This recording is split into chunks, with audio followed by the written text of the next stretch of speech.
Hello, my noble band of outlaws. Outlaw Samurai coming at you live with a video. Well, as you can see, I am obviously driving. Now, Outlaw, you may be wondering, if you're driving, then how can you be making a video? And don't worry, I also have a sword with me. Well, I can do this because of two reasons. One, the road I'm on is very seldom traveled this time of day. And two, I've traveled this road so much that I know every twist and turn in it. And three, well, I guess there is a third thing, is that I tend to don't go above 30 to 40 miles an hour going down this road, so not exactly like I have to worry about sudden abrupt turns with the accoutrements of knowledge that I possess. But enough with the road and driving safety. This is actually a response video to Shadiversity. In one of his videos, he said that the role of a cleric in D&D, they should not have a combative role, basically. I'm paraphrasing, and anyone who knows me personally or has known me through my videos knows I put the disclaimers like this in that I do not explain shit very well.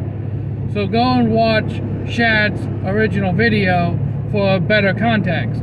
But in any case, so basically it boils down to Shad believes that the cleric should not take a combative role and basically take a vow not to kill or to enact violence, which I can honestly see happening because clerics generally use healing magic, and clerics are often very much the direct counterpart to a priest. And he says that basically giving a cleric a weapon and telling them to fight would be equivalent to them being a paladin. Now, I do not know what differentiates a paladin and a cleric in D&D. I am a very much novice in D&D as a whole, but I can actually honestly see the whole not fighting, not enacting violence thing to an extent.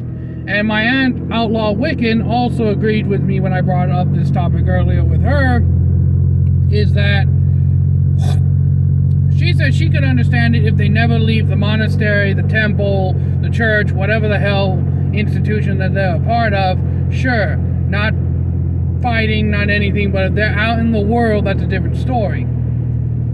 My thought is that a cleric can, in fact, be a fighter to an extent. Now, according to my aunt, in the original first edition of D&D, clerics were frontline fighters because they had to use their healing spells through touch. I don't know if that's changed, but I brought up the idea of basically crafting your own spells similar to Fireball, but instead of the wizard blowing your asses up with the pocket nuke every party, the cleric would cast it instead, and it would be a mass area healing. And my aunt said that would affect the enemy as well. They would heal the enemy. But I said, but what if we give like a certain mark? Like there's a mark on the armor, there's a mark on the person, the body themselves, of your wizard, your fighters, your monks, your whatever. And this mass area healing spell only affected those with this mark. And she said that may be plausible with new rules. Again, I don't know the new rules of D&D. I haven't gotten a D&D book. I do want to play D&D, but I haven't found anywhere or the time to start really diving into D&D. But here's the thing that I'm imagining for the cleric. A cleric, and this is real-world inspiration if we look at the Knights Templar, which the Knights Templar were a basically military monks. They observed fasts. They prayed. They took vows of celibacy, much the same as your classic monk from other literatures, and I believe in D&D as well. But here's the thing. What I'm thinking for the clerics is that clerics would belong to a martial monk order instead of really a warrior monk order. Because there is a slight difference between a martial artist and a warrior. A martial artist, more often than not, will not kill off an opponent. They're mainly there to test their skills against opponents and see who is stronger through equal contest. And a warrior, such as myself, because I don't believe in mercy when I'm fighting an opponent, that's just my personal belief. I've indoctrinated the I guess you could say the Army's motto of if it's an enemy, kill it, from my time with my secondary adoptive father, not adoptive through legal means or anything, more of adopted as in he became like a second father to me. Roger, from when I used to work at McDonald's, longtime viewers of the channel will know I've talked about Roger sparsely, but in any case, he basically told me that, in a nutshell, paraphrasing it again, that's the Army's motto of if it's the enemy and it moves, kill it. And that is also my view on fighting. If you're going to fight somebody, not spar, sparring is a completely different story. Sparring is basically your MMAs, your dojo fights. Those are sparring matches.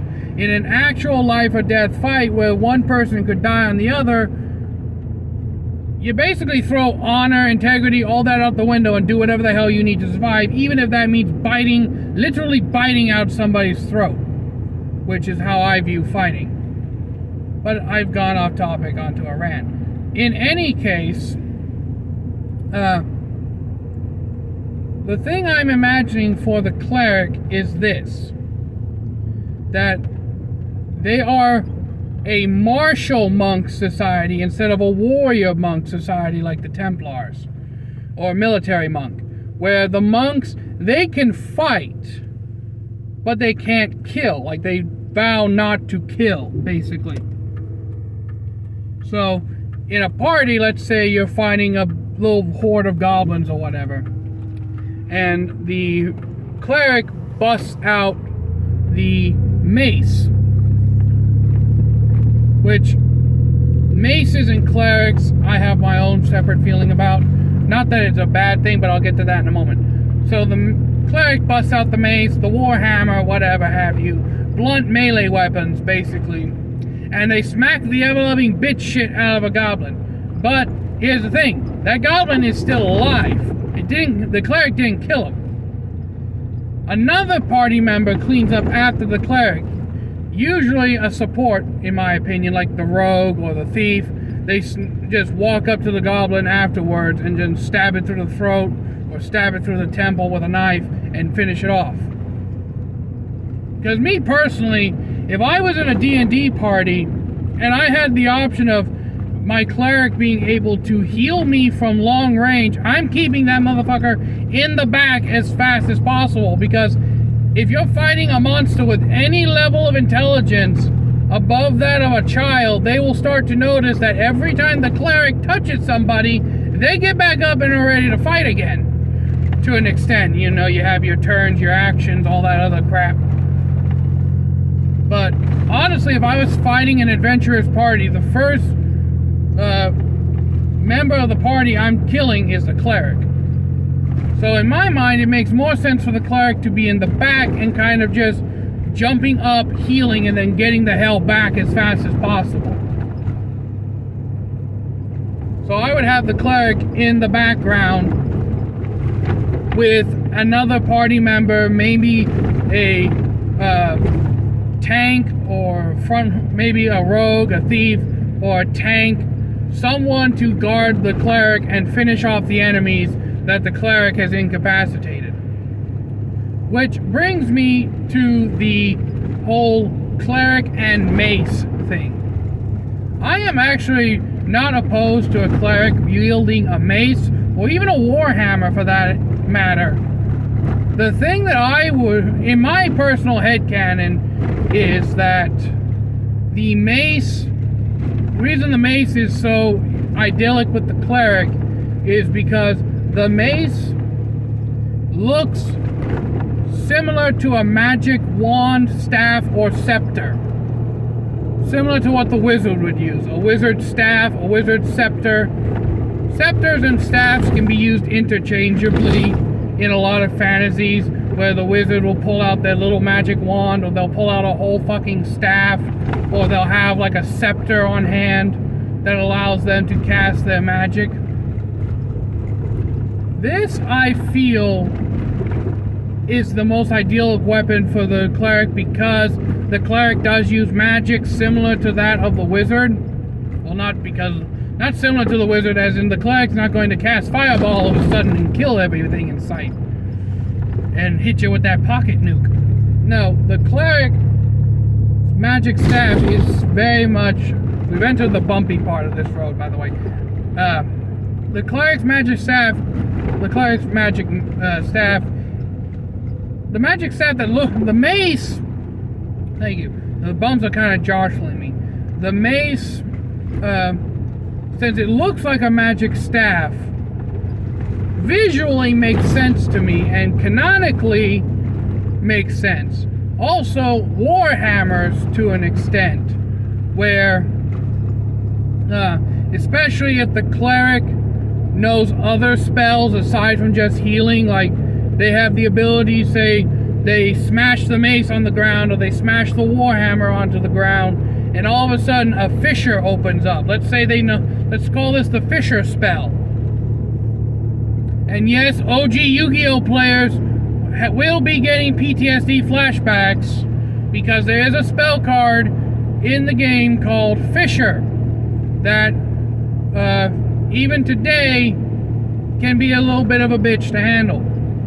So OG Yu-Gi-Oh players, you can thank me for the little bit of a PTSD flashback from the 2000 era tournaments.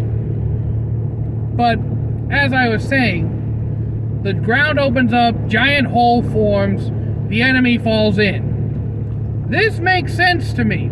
Like a cleric having a large arsenal of offensive attack spells, that doesn't really make sense to me, because they are a healer.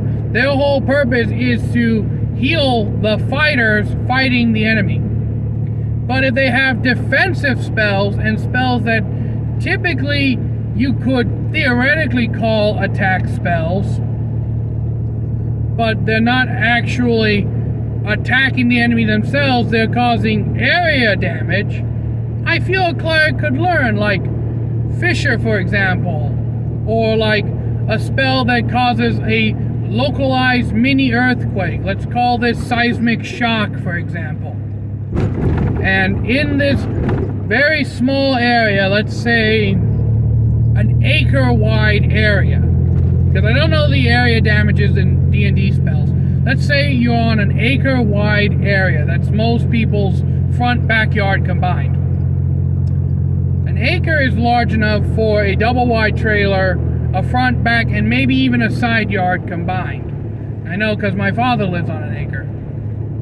But in any case, and within this confined space, they cast the spell Seismic by smashing the mace or the warhammer down onto the ground, and everyone starts shaking except for the party members marked with the cleric's mark, because obviously you don't want to fuck up your own team. There could be some very valid ways of making a cleric able to fight, able to help fight, but not directly cause damage or directly kill anything. And they could still keep their vow of non-violence, or, well, not non-violence, like non-killing, basically.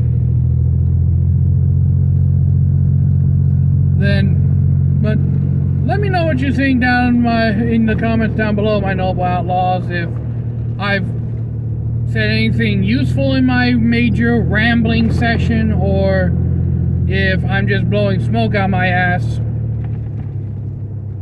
let me know in the comments down below what you think. And also, let me know what class you think that I would be most affiliated with. You know, rogue, fighter, barbarian, etc., etc.